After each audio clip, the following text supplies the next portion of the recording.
Welcome to the show, Drinks on Me. We got my boy JB in the building from Liberia. What's up, man? How we feeling?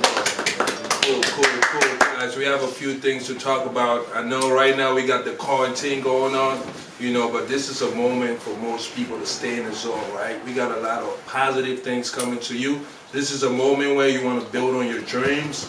You want to stay focused. A lot of people thinking about the virus. So we're going to go straight to the point. This is the first season for Drinks on Me. And I said we got my man JB from Liberia. So JB, just give us a quick introduction in terms of like, who are you? What do you want people to know you as? Like, what do you stand for?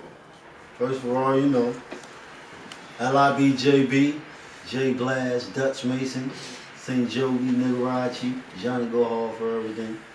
You know what I'm saying? All in one, Mike Burner and all that. You know what I'm saying? Baltimore, you know what I'm saying? Hometown, you know what I'm saying? LIB, you know what I'm saying? What nigga origin is. Alright, cool. You heard my man JB. So pretty much and basically JB, we know you make a lot of music. So what you got in store in terms of like what is your long-term goals, your short-term goals in terms of music-wise? I've been doing music for a little minute. You know what I'm saying? I don't have a whole lot of material out there, but I got a lot of material coming up, you know what I'm saying? And the whole committee that I'm dealing with, we got a whole lot of material coming up. I'm talking about we spread out coast to coast, worldwide, city to city, state to state. What you gonna see, we got clothing lines, you know what I'm saying? I got the 808 Pearl, you know what I'm saying? My bro, he got the Bad, Beautiful All Day, you know what I'm saying? And we got a couple other constituents. My project's coming up right now.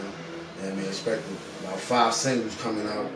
If you on my Instagram and up, I mean, caught the video. We deal with Richie Lou, Too Focus, Sonny Black, you know what I'm saying? All that's coming up, coming your way.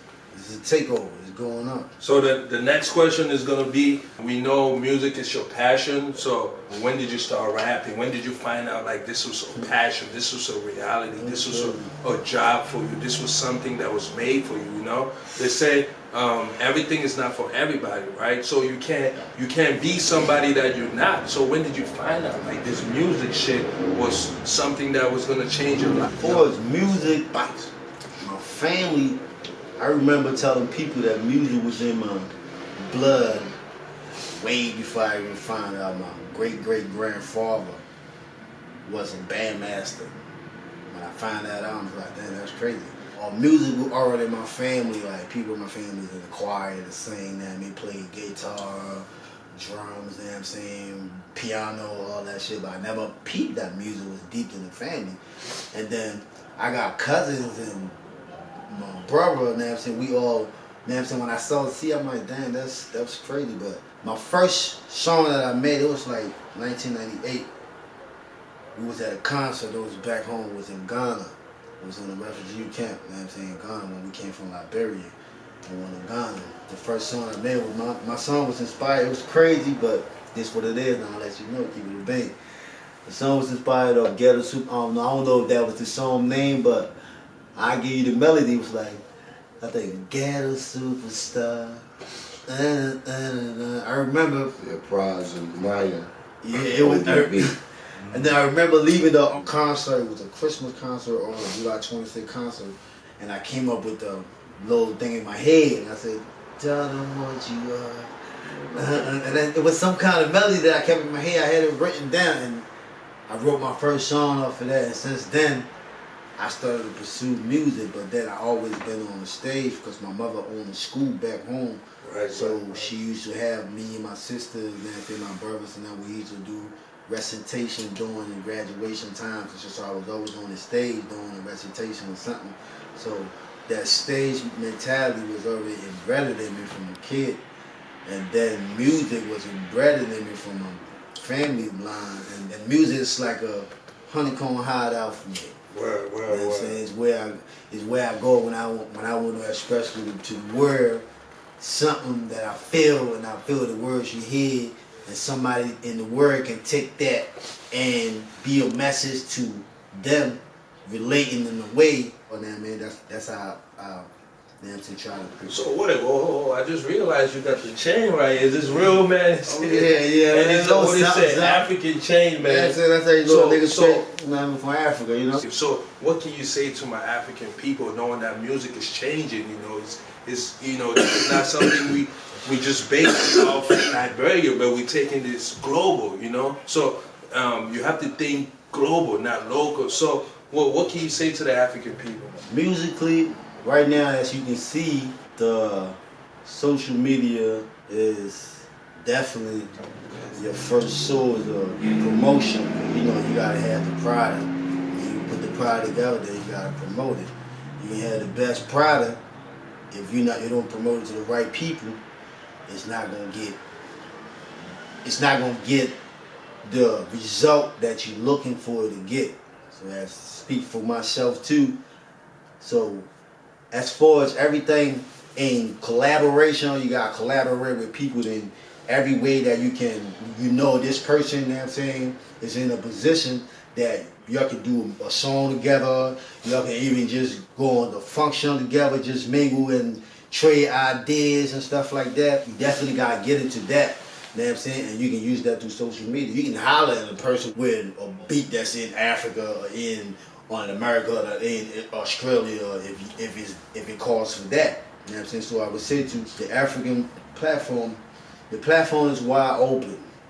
As an artist, you got to broaden the platform for you, yourself, and every artist that's around you. All your Western connections, you got to be able to get them to tap into that platform, so you're creating a platform for yourself that everybody don't have access to, but you connecting with an African artist, African business person, whatever the case, in the US or in Europe or whatever the case, you're blending together to create your own platform. So I would say networking is number one. Right. You know what I'm saying? You can use the internet.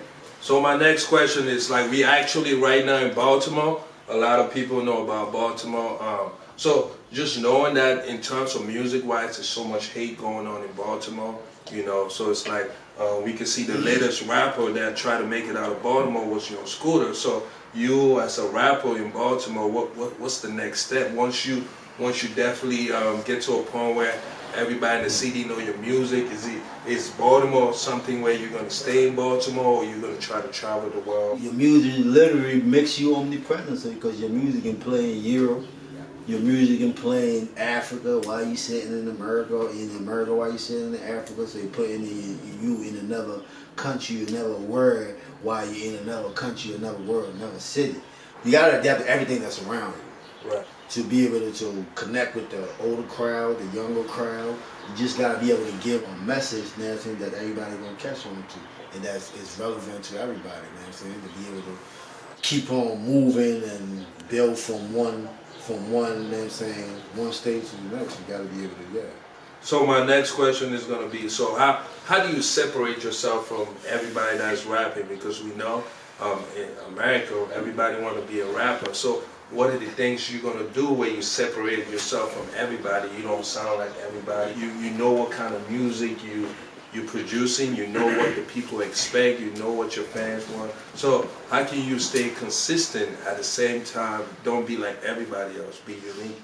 I picked that up when I was a little bit older. Shout out to my nigga Bamboo. Alright, You know what I'm saying? Bamboo in Liberia right now. Liberia and shit. Shout That out was to back Bamboo. then. I remember we was making songs, and then he ain't shit on the radio, and then it was a point, bro, it's like, we got to, now I'm saying, make shit, and it was a point I felt like I had to now be able to make shit that's on the radio too, now I'm saying, so it was like niggas started to make more music than just songs, so we started making music, and as it came along, Trapco is something that is the Liberian hip hop, you know what I'm saying, and Trapco is something.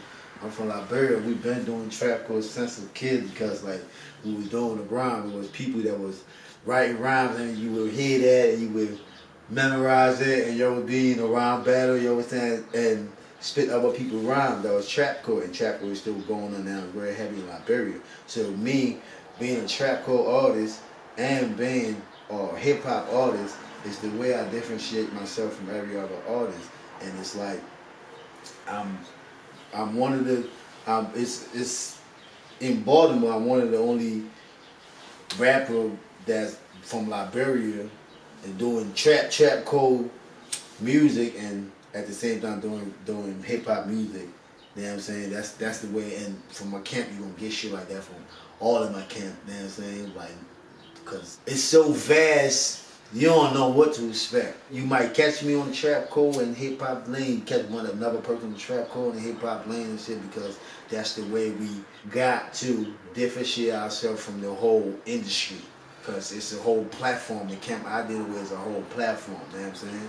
Everyone balls a whole team and everything in one. So just look at it like that. And my music, a lot of people tell me my music don't sound like everybody else.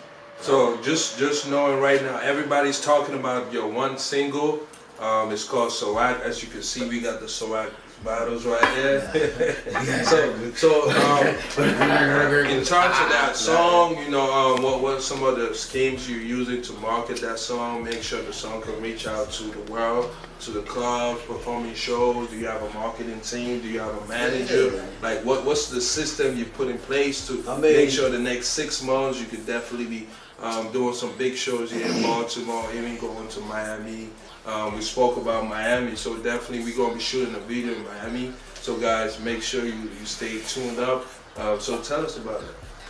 Ciroc, you know what I'm saying, it's gonna be a big single, but you know what I'm saying, I don't want to give people too much, you know what I'm saying, but y'all gonna see it's gonna be a whole lot coming from Ciroc, you know what I'm saying. So Ciroc, I'm gonna bust out with something with Ciroc. Okay. Just know, Ciroc can bust out with something big bottle with Ciroc.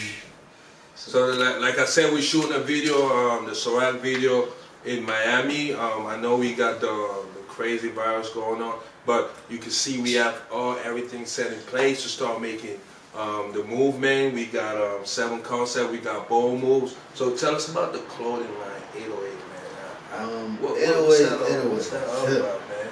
808 and how does that help you with your music, you know?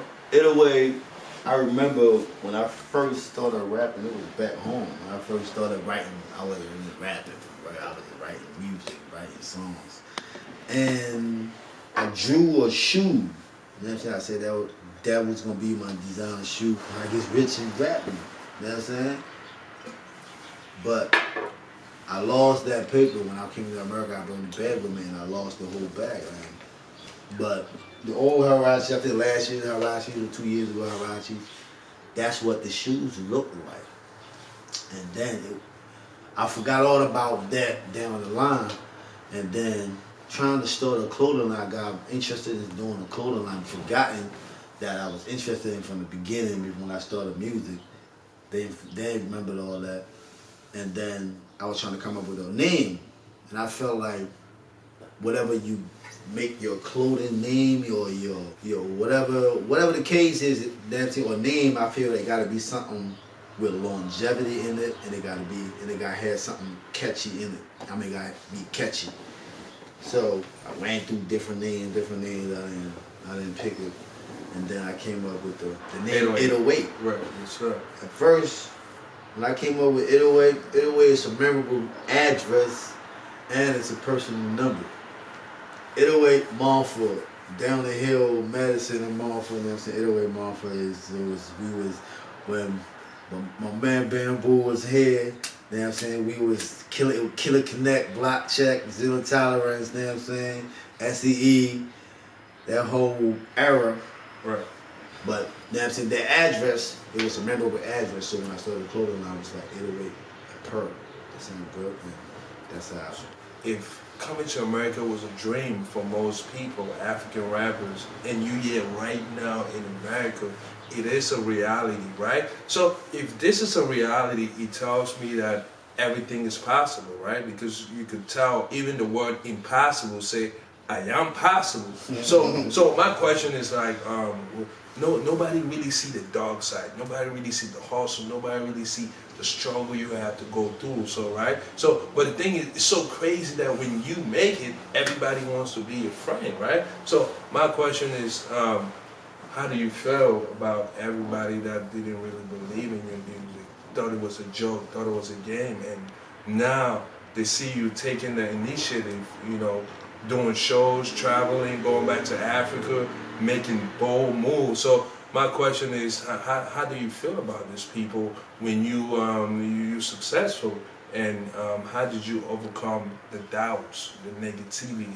you know what I mean, the struggle, the pain? How did you turn that into something where we can actually talk about this right now? It's a reality, it's a movie.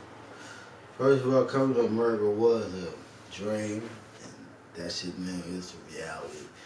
You see the smile on my face, but honestly speaking, I was 16 years old when I came from Africa. You know what I'm saying? So, and I seen people really, literally die, kill people. It's a big deal, this motherfucker. And just being here is a reality now, so I just feel like that one part of the dream is a reality, so I feel like anything is possible. If that can happen, anything else you can think about and dream about and want, it can happen. And for the people that would never believe in what I was doing or what my camp was doing, it's like this. When you at the bottom and you scrolling with everybody else and what you're doing, people not gonna recognize it until they see progress. You know what I'm saying? Without progress, nobody gonna pay attention to you. And then when you get attention, which some gonna be favorable and some gonna be unfavorable, you just gotta know that you're doing something when you get these unfavorable attention, like people hating on you and shit like that. So, you know, you just gotta know it comes with success. If you want to be successful, success is not something you wake up in the morning or yeah, boom, I'm successful. Nah, you ain't gonna be able to go to sleep if you just wake up in the morning. You know what I'm saying? You get sometimes you gotta don't get no sleep, don't get no meal. You know what I'm saying? It's a sacrifice, not a hideous sacrifice, but it's a sacrifice. But you sacrificing your time that you could have been chilling at the club and just having a drink. You sacrificing the time on the grind, so that's the sacrifice about everything. So you know, after you do all that and you up there, then that's when they're gonna recognize you. Like I said, some gonna be favorable, some gonna be unfavorable. But you just gotta know you're doing something, and you can't stand. If you're comfortable with where you at after that, then that's on you. But if you know that it's space for growth, you gotta transition. Cause I think I see that's what a lot of artists I see don't know how to transition. Like I've been watching the game for a long time, and I see sometimes artists get the time to boom and miss that shot. Because I feel like, I don't know, some artists are probably different, but some artists from my perspective, I feel like don't know how to transition. So you just gotta know how to transition. When it's time to get up this level to the next level, that reposition everything, you gotta do that and then keep on moving. You know what I'm saying? So before we take a break, you heard my man JP from Liberia just gave us some really good knowledge. So if you're a rapper out there, definitely try to make it. It's not something very easy. You have to believe in yourself, and you have to see it when no one else sees it, right? So it's like, at the end of the day, you try to explain something to average people, and you understand average people have an average mindset. So like he was saying, you have to make a sacrifice knowing that most people not going to believe in you, and that's when you need to turn that negativity into something positive, right? So if as long as you believe in yourself, everything is possible. You're not worried about what people say or what people are thinking about you, and that's the thing about being a unique rapper. You know exactly what you need to do. You know what kind of music you need to make, and you stand to that plan, right? It's no plan B. So the plan is to make music and be successful. So just having a plan B, you already failed, right? Because if it's music is what I'm gonna do, then I'm willing to die for what I believe in. So till you get to that point, as a rapper, you gotta be passionate and you gotta be willing to die for it. So exciting things coming. So stay tuned, guys. Me and my homies spin the guap, acting loony on some rock. Fuck a shot, I got a bottle.